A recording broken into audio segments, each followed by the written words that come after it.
المكتب التعاوني للدعوة والإرشاد وتوعية الجاليات بمحافظة بدر।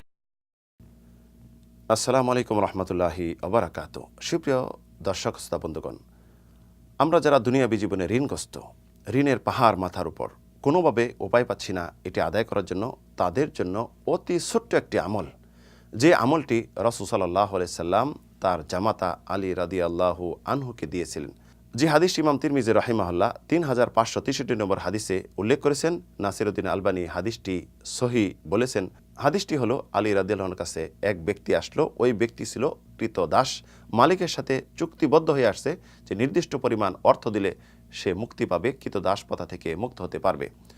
আসার পরে বললেন আলী রাদিয়াল্লাহু আনহুকে, আমাকে সাহায্য করুন, আমি তো এই নির্দিষ্ট পরিমাণ অর্থও পাচ্ছি না, মুক্ত হতে পারতেছি না।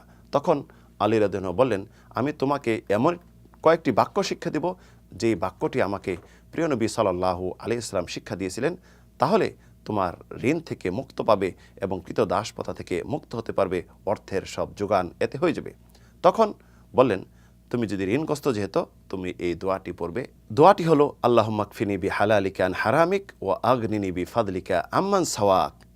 এই দোয়াটি তাকে শিক্ষা দিলেন। তাই প্রিয় বন্ধুগণ, আমরা যারা ঋণগ্রস্ত হয়েছি এই দোয়াটি নিজে পড়ি এবং অন্যকেও হাদিয়া দেই। আমরা দোয়াটি আবার ভালোভাবে শুনে নেই এবং মুখস্থ করি।